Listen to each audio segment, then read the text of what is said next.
किसी घने जंगल में एक विशाल वृक्ष पर पति और पत्नी चिड़िया का एक सुंदर सा घोंसला रहता था। वे दोनों बड़े प्रेम से रहते थे और उनके छोटे छोटे बच्चे भी थे। चिड़ा हर दिन दूर दूर उड़कर दाने इकट्ठे करता, जबकि चिड़िया अपने नन्हे बच्चों की देखभाल करते थे। उनका परिवार बहुत सुखी था।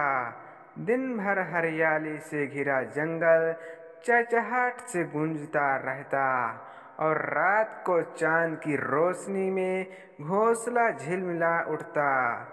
लेकिन वे नहीं जानते कि बहुत जल्द उनकी दुनिया में एक बड़ा संकट आने वाला है। एक दिन एक शिकारी जंगल में शिकार करने आया। वह कई दिनों से जंगल में भटक रहा था, लेकिन उसे कोई शिकार नहीं मिला।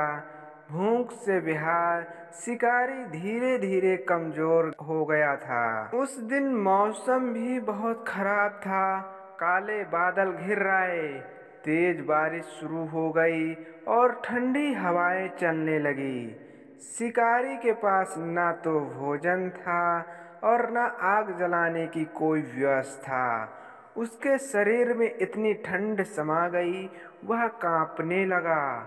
वह किसी सुरक्षित स्थान की तलाश में इधर उधर भटक रहा था, लेकिन उसे कोई सहारा नहीं मिला। चलते चलते वह चिड़ा और चिड़िया के घोंसले के नीचे आकर रुक गया। उसने ऊपर देखा, वहां घोंसला था जहां ये नन्हे पक्षी अपने परिवार के साथ रहते थे। शिकारी को लगा यह पक्षी शायद उसकी मदद कर सकते हैं। कांपते हुए स्वर में ऊपर देखा और कमजोर आवाज में पुकारा, ओ छोटी बच्चियों, क्या तुम मेरी मदद कर सकते हो? मैं बहुत भूखा हूँ और ठंड से कांप रहा हूँ। चिड़ा और चिड़िया ने जब शिकारी की हालत देखी, उनका दिल पिघल गया। चिड़िया ने चिड़े से कहा, हम इसे ऐसे नहीं छोड़ सकते।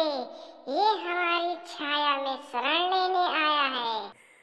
चिड़ा फिर बोला, लेकिन हम क्या कर सकते हैं? हम ना तो इंसान को घोंसले में जगह दे सकते और ना ही ज्यादा भोजन हमारे पास है। चिड़िया ने सोचा और फिर निर्णय लिया, हमारे घर आए मेहमान को भूखा नहीं रखना चाहिए। चिड़ा और चिड़िया ने घोंसले में जमा किया कुछ अनाज के दाने निकाले और अपनी चोंच में भरकर शिकारी के पास फेंक दिया। लो भाई, हमारे पास यही है। यह थोड़ा है, लेकिन तुम्हारी भूख मिटा सकता है। शिकारी ने कांपते हुए दाना खाया। यह भोजन बहुत कम था, लेकिन फिर भी उसने थोड़ा संतोष महसूस किया। मगर शिकारी की सबसे बड़ी समस्या ठंड थी। वह ठंड से कांपते हुए बोला, बच्चियों, मैंने तुम्हारा भोजन खा लिया, लेकिन अब ठंड मुझे मार डालेगी। अगर आग नहीं मिली तो मैं नहीं बचूंगा। चिड़ा और चिड़िया ने यह सुना तो वे चिंता में पड़ गए। चारों तरफ पानी था, लकड़ियां गीली थी और आग जलाना असंभव था। तभी चिड़े को एक विचार आया, अगर हम आग जलाने के लिए खुद को समर्पित कर दे तो शायद यह इंसान बच सकता है। चिड़िया ने चिड़े की आंखों में देखा। उसने समझ लिया कि उसका प्रिय साथी क्या करने जा रहा है। चिड़ा उड़कर शिकारी के सामने आया और बोला, तुम हमारे मेहमान हो और मेहमान की सेवा सबसे बड़ा धर्म है। अगर हमारी बलिदान तुम्हारी जान बचा सकती है तो यह जीवन सार्थक हो जाएगा। यह कहकर चिड़ा तेजी से नीचे आया और जलती हुई लकड़ियों में कूद गया। चीड़ा जलने लगा। उसके नन्हे पंख आग की लपटों में झुलस गए और देखते ही देखते वह राख में बदल गया। लेकिन उसके बलिदान से आग जल उठी। शिकारी यह देखकर स्तब्ध रह गया। उसकी आंखों में आंसू आ गए। चीड़ा अब इस दुनिया में नहीं था, लेकिन उसकी चिड़िया अब भी जिंदा थी। उसने देखा आग से शिकारी को गर्मी मिल रही है, लेकिन ठंड इतनी भयानक थी, वह अभी भी कांप रहा था। मेरे बिना मेरे बच्चों का क्या होगा? लेकिन अगर मैं भी आग में समा जाऊं तो यह आग और तेज जलने लगेगी और शिकारी पूरी तरह से गर्म हो जाएगा। इतना सोचकर चिड़िया भी आग में कूद गई।